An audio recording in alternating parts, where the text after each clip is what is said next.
وہ جمعی شام کرام حاضرین محفل السلام علیکم ورحمۃ اللہ وبرکاتہ۔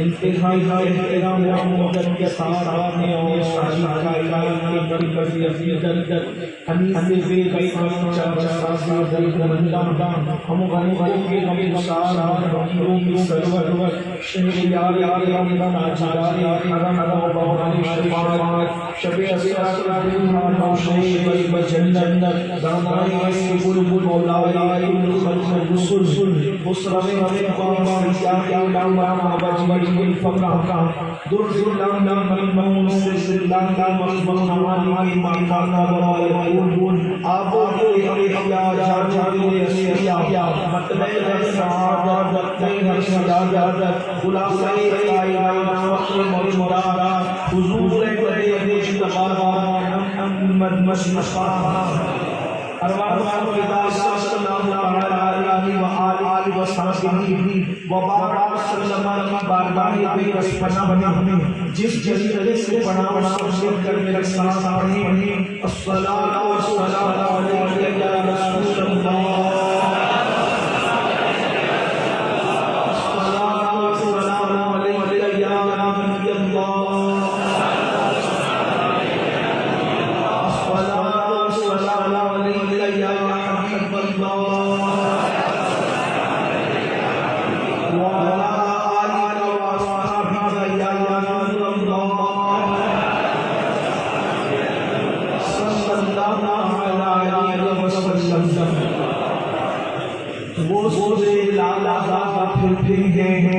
تیرے اے بہار پھرتے ہیں جو تیرے در سے یار پھرتے ہیں، در بر رنگ خوار پھرتے ہیں، اس گلی کا دام میں جس میں ماں کے تاجدار پھرتے ہیں، بھول کیا یادوں میری آنکھوں میں دش دش طیبہ کے خواب پھرتے ہیں، چاند ہے چاند کیا نظر آئے کیوں عدو دیوار پھرتے ہیں، رکھے جیسے ہیں خاصات میں ہم مول مول ہے پیار پھرتے ہیں، آقا کل عیش و کی ہمیں آج وہ بے قرار پھرتے ہیں، ہائے غافل وہ کیا جانے جہاں پانچ جاتے ہیں چار پھرتے ہیں، اور کوئی یوں پوچھے تیری بات رضا اس سے کہتے ہزار پھرتے ہیں۔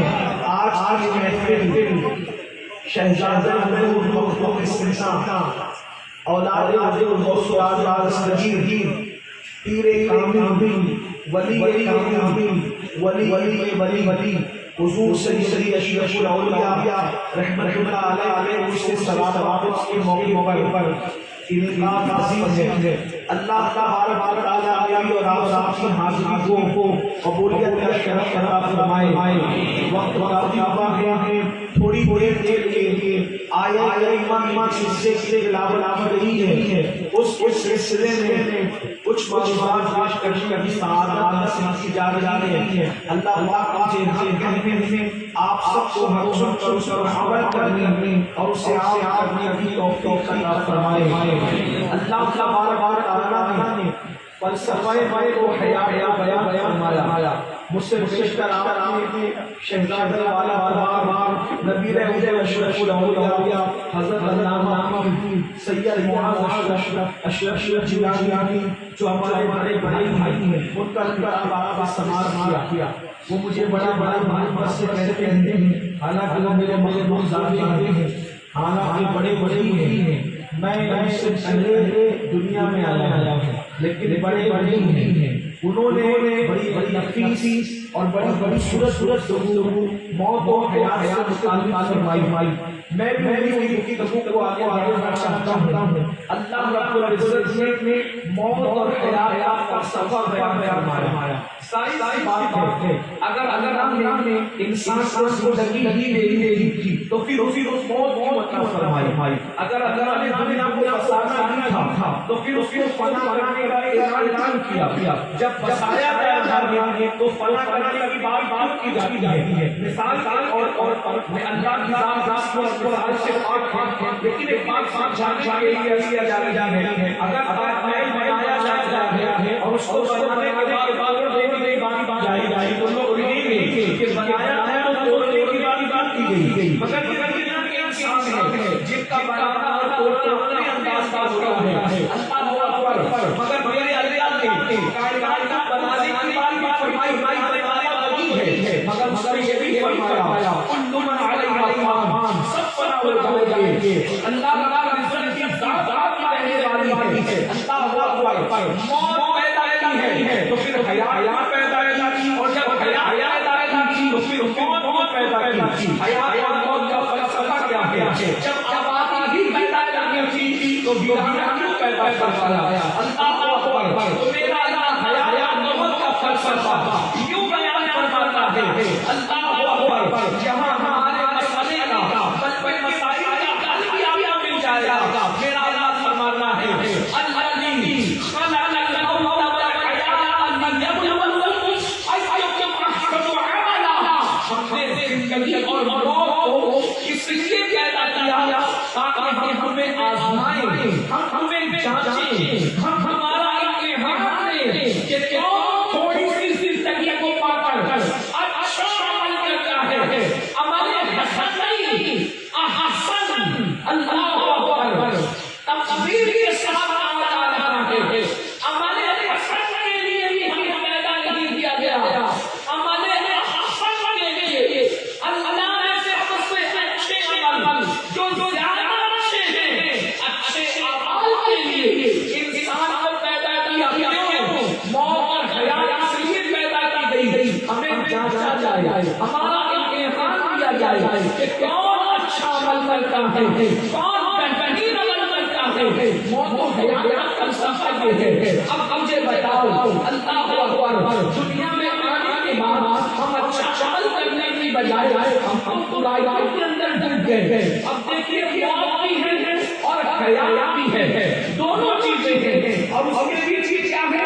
عمل، اچھا عمل۔ اس سے پتہ چلا اگر دنیا اچھی چاہتے ہو، زندگی اچھی چاہتے ہو تو بھی نیک عمل کرو، اور اگر موت اچھی چاہتے ہو تو بھی نیک عمل کرو۔ اللہ اکبر، آج لوگ کہتے ہیں مولانا کوئی وظیفہ دے دو، مولانا کوئی تعبیر دے دو، مولانا کوئی جگہ بتا دو۔ کیوں؟ تاکہ اچھی روزی جائے، بیٹے کو رشتہ آ جائے، کسی طریقے سے دکان میں برکت ہو جائے، مکان میں برکت ہو جائے۔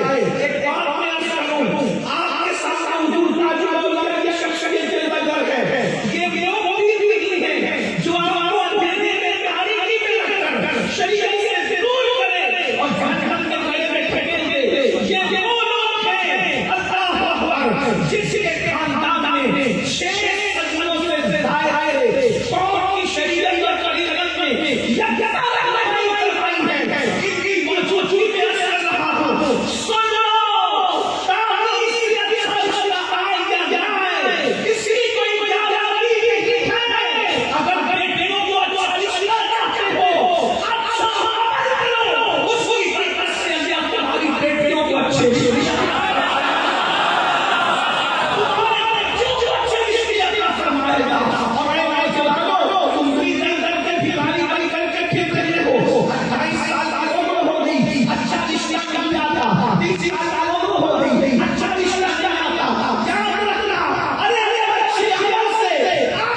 آپ نے سنا ہوگا اگر اچھا عمل کافر بھی کرے تھے تو اللہ اس کو بھی صلہ عطا کرتا تھا. تھوڑا کم کر آواز ایسے اس کو چھوڑ کے کم کر دیں اس کو تاکہ لوگ صرف سن سکیں میری بات پہنچ جائے.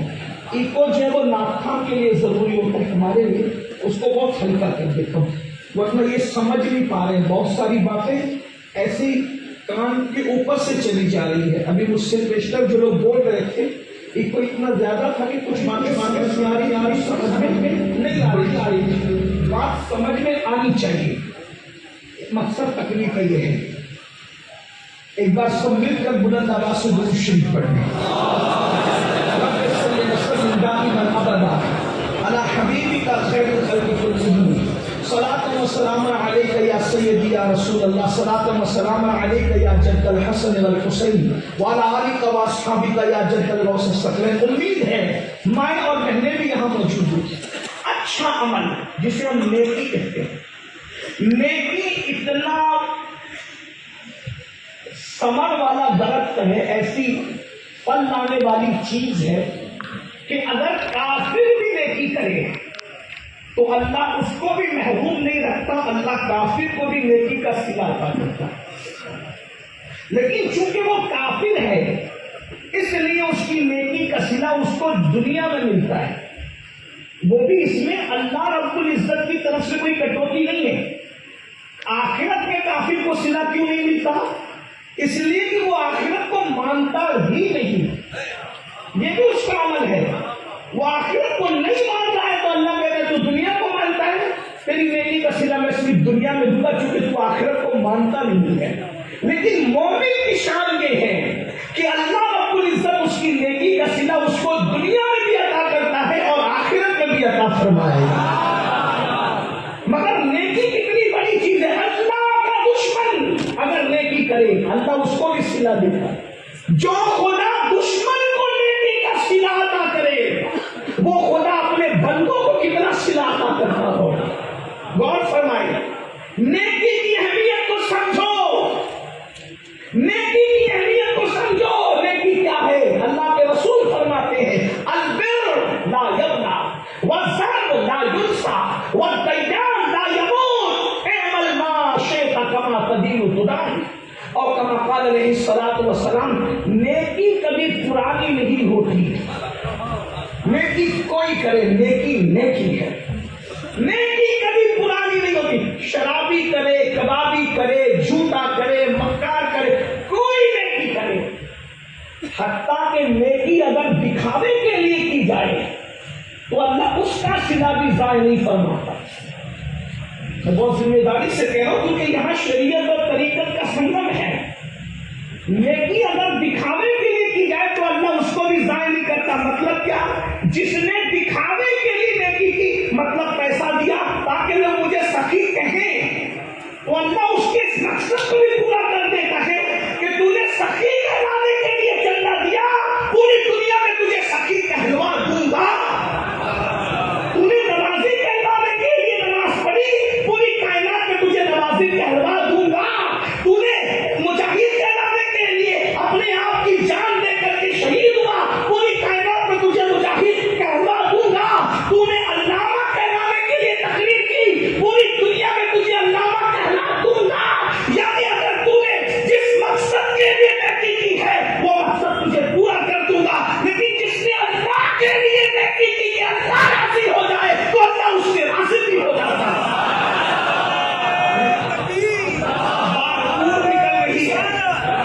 بہت بڑی بات میں نے کہہ دی, شاید میرے جانے کے بعد کچھ بڑیاں بدلانا شروع ہو جائے کہ میں نے کیا کہہ دیا کہ اگر نیکی دکھاوے کے لیے کی جائے تو بھی وہ مقصد پورا ہوتا ہے.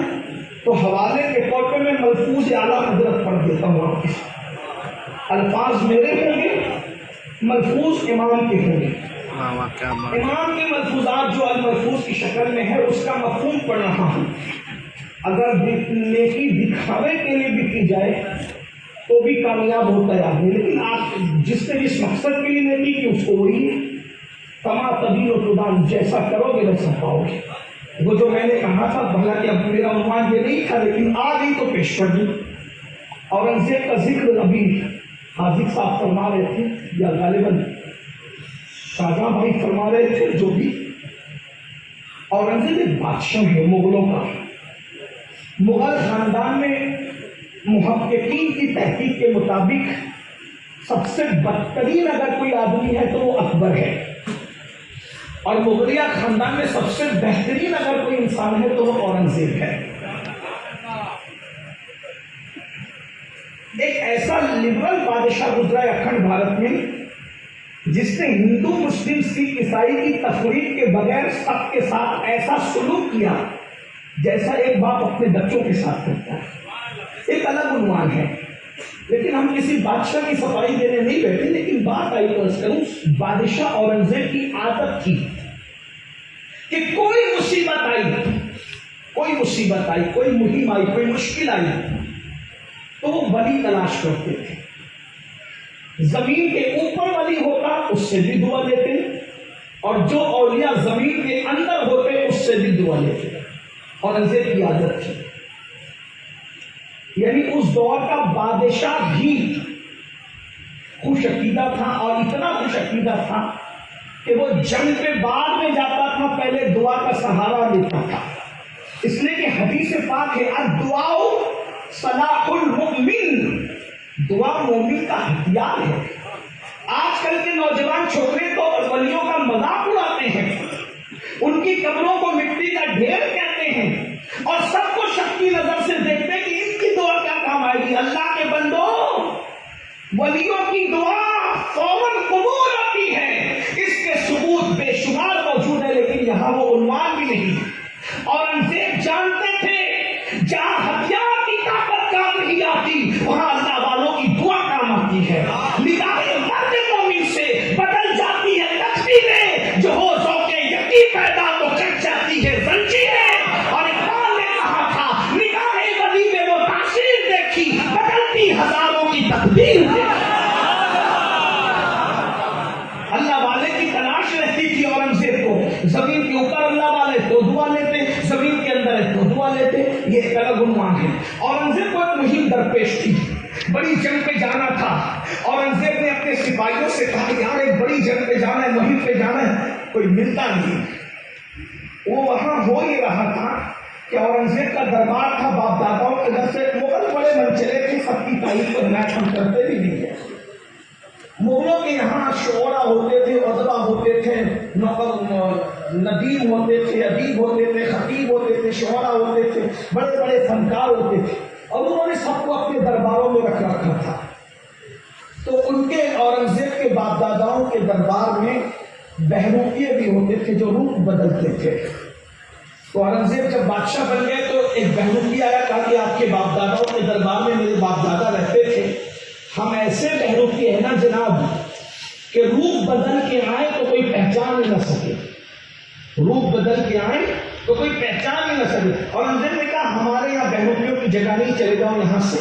البتہ اتنا ضرور ہے کہ روپ بدل کے آؤ گے تو میں تمہیں پہچان لوں، ہر روپ میں تمہیں پہچانوں گا، اور جس روپ میں تمہیں پہچان نہ سکا جو مانگو گے وہ انعام دوں گا، میرا وعدہ ہے. بہروپیہ گیا، جانے کے بعد روپ بدل کے آیا. چند دنوں بعد اورنگزیب نے پہچان لیا بہروپیہ، پھر چلا گیا. پھر روپ بدل کے آیا بہروپیہ، پھر چلا گیا. پھر روپ بدل کے آیا بہروپیہ، پھر چلا گیا. اب وہ بہروپیہ نے آنا بند کر دیا، اب نہیں آتا تھا. اورنگزیب کو مہم پہ جانا تھا، تلاش کی کوئی اللہ والا ملے دعا کرائے، کوئی اللہ والا ملے دعا کرائے، کوئی اللہ والا ملے دعا کرائے. سپاہیوں نے کہا حضور ایک اللہ والا اپنی سلطنت میں ہے، اگر آپ چاہیں تو چلیں. کہاں؟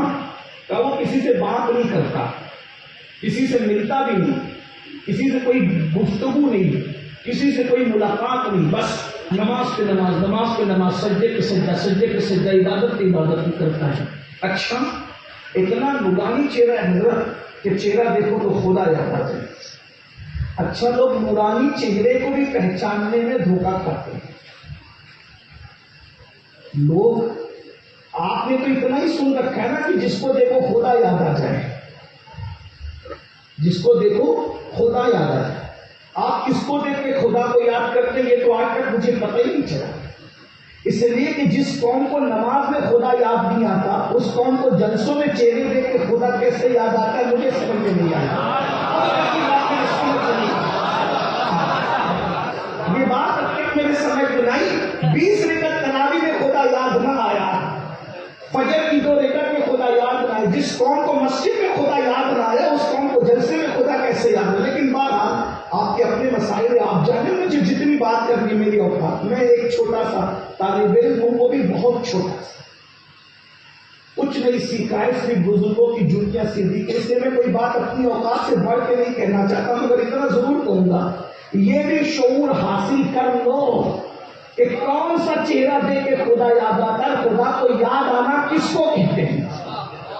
ہاں, ورنہ بیوٹی پارلروں میں تو پھر بہت سے چہرے سنوارے جا رہے ہیں. بیوٹی پارلروں کے سجائے ہوئے چہرے دیکھ کر خدا یاد کرنے والوں, یہ بھی شعور حاصل کرو کہ خدا یاد کرنا کسے کہتے ہیں.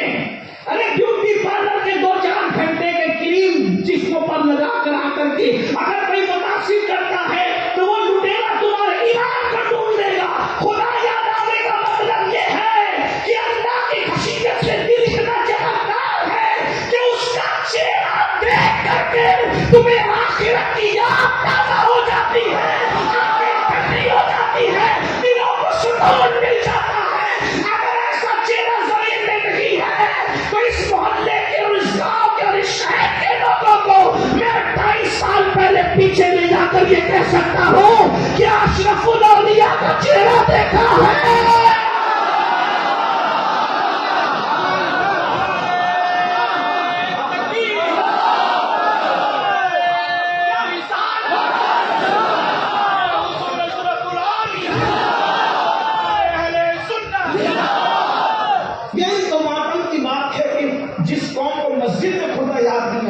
جلسوں میں کس طریقے بات تو کہا کہ حضور اتنا خوبصورت اور حسین اور جمیل چہرہ ہے کہ دیکھو تو خدا یاد. اب اورنگزیب تو پھر اورنگزیب وہ بادشاہ, اس نے کہا بھائی مجھے دعا تو لینی ہی پڑے گی.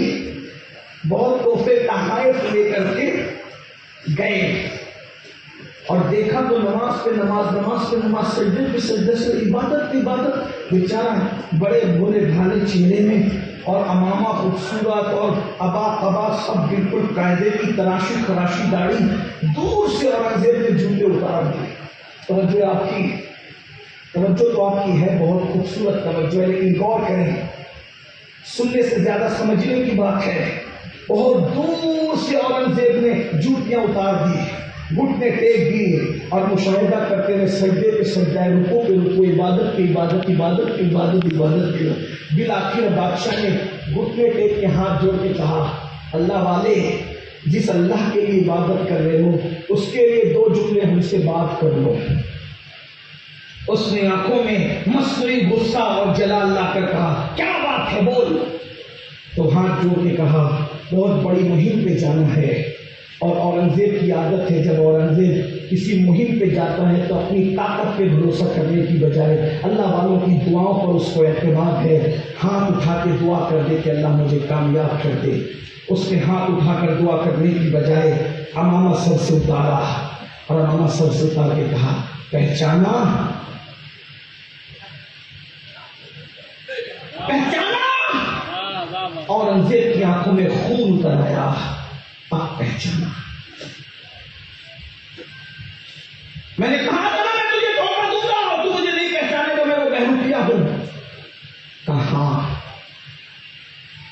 لیکن میں تجھے ہر روپ میں پہچان سکتا تھا, مذہب کے روپ میں بھی کوئی دھوکہ دے گا یہ اورنگزیب کو کبھی خیال بھی نہیں گزرا تھا. میں اب تو پہچان گیا تجھے, لیکن مجھے یہ خیال نہیں تھا کہ یہ لباس نماز کے لباس میں, مذہب کے لباس میں, مسجد کے لباس میں, مشرق کے لباس میں, اہل اللہ کے لباس میں بھی کوئی دھوکے باز ہو سکتا ہے. مجھے یہ تصور بھی نہیں گزرا تھا, تو کبھی کبھی تصور کر بھی نہیں سکتے.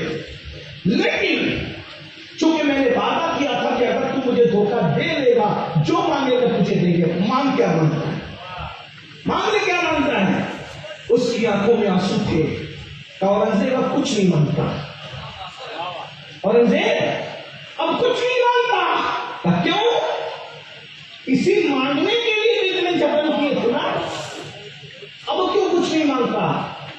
مجھے خود آج پتا چل گیا، جب تجھے دھوکہ دینے کے لیے میں نے نماز پڑھی، جب میں نے تجھے، بھئی یہی تو تھا نا کہ میں تجھے دھوکہ دے دوں گا، جب میں نے تجھے دھوکہ دینے کے لیے نیک عمل کیا تو اس کا سلا میں دیکھ رہا ہوں کہ اکڑ بھارت کا بادشاہ گھٹنے ٹیک کر میرے سامنے ہاتھ جوڑ کر کے کھڑا ہے۔ یہ دکھانے کے عمل کا نتیجہ ہے۔ ارے جب میں نے دکھانے کے لیے عمل کیا تو اکڑ بھارت کا بادشاہ ہاتھ جوڑ کے گھٹنے ٹیک کر میرے قدموں میں آ گیا۔ اگر میں نے عمل اللہ کو راضی کرنے کے لیے کیا ہوتا تو اللہ مجھے کیا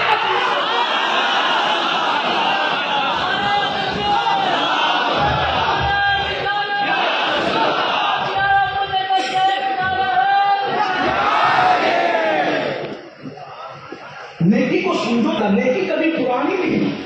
میرے بھائی بہروپیاں نیکی کرے تو بادشاہ قدموں میں آتا ہے، اگر انسان اللہ کے لیے نیکی کرے تو نیکی پھر کہاں پہنچاتی ہے؟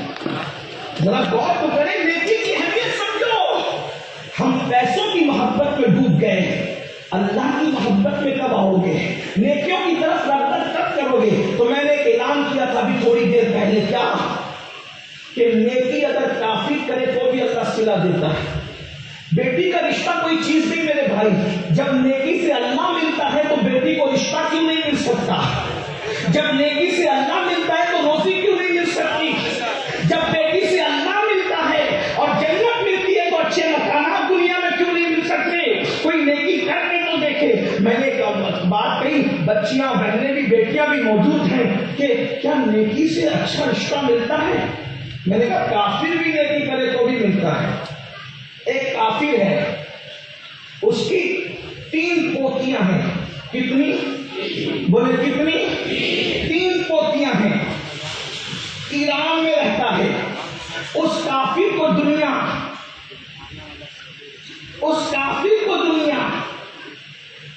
کس نام سے جانتی ہے؟ اللہ نوشیروان کے نام سے۔ ایران کا بادشاہ ہے، نوشیروان ہے، اور دنیا اس کو عادل کہتی ہے، لیکن احتیاطاً ہم چپ رہتے ہیں۔ یعنی وہ لوگوں کے درمیان اپنے زمانے میں اپنے اعتبار سے عدل کرتا تھا، ایسا لوگ کہتے ہیں۔ توجہ کریں، غور کیجیے، کافر تھا، عدل کرتا تھا، ایسا لوگ کہتے ہیں۔ اس کی 3 پوتیاں تھیں، اس کا بیٹا تھا جس کا نام تھا یزدجرد، اس کو یزدگرد بھی کہتے ہیں ایرانی لب و لہجے میں، عربی میں یزدجرد کہتے ہیں۔ ایرانیوں کی جنگ ہوئی مسلمانوں کے ساتھ، ایرانی جنگ ہار گئے اور لشکر لاؤ لے کر کے چھوڑ کر بھاگ گئے، کچھ قتل ہو گئے، ان کی ساری عورتیں قیدی ہو گئی۔ توجہ، ان کی ساری عورتیں قیدی ہو گئی۔ قیدی بننے میں اس کے گھر کی بیٹیاں بھی آ گئی۔ وہ جو بیٹیاں قیدی بن کر کے آئی بہت خوبصورت تھی، سونے میں ندی ہوئی تھی، زیورات میں ندی ہوئی تھی۔ جب وہ کنیز بن کر کے آئی ہے مسجد نبوی کے اندر تو فاروق اعظم کی نظر پڑی۔ فاروق اعظم نے فرمایا یہ 3 خوبصورت لڑکیاں جو بہت حسین ہیں، لگی ہوئی ہے زیورات میں، یہ کس کی بیٹیاں ہیں؟ اور ان پر خوف نہیں ہے، یہ بے خوف ہے، نڈر ہے، ان کی الگ انفرادیت ہے، یہ سب سے ہٹ کر ہے۔ تو کسی نے کہا یہ نوشیروان کی پوتیاں ہیں اور یہ یزدجرد کی بیٹیاں ہیں، کنیز بن کر کے آئی ہے۔ فاروق اعظم نے کہا بیچ دو، اور بیچ کر کے رقم لاؤ اور مسلمانوں کے بیت المال میں جمع کرا دو۔ مولا علی کھڑے ہوئے، فرمایا نہیں، ایسا نہیں ہوگا۔ اللہ کے رسول علیہ السلام نے ہمیں بتایا جو عالم کفر میں عزت والے سمجھے جاتے ہو، اسلام میں بھی اس کو عزت دی گئی ہے۔ یہ بیٹیاں یزدجرد کی بیٹیاں ہیں، آپ مجھے دے دیں یا رقم لے لیں۔ کہا آپ کیا کریں گے؟ آپ نے کبھی کنیزوں کو اہمیت نہیں دی، آج ان کنیزوں کو کیوں اہمیت دے رہے ہیں؟ کہا بڑے گھرانے کی بیٹیاں دنیا دنیاوی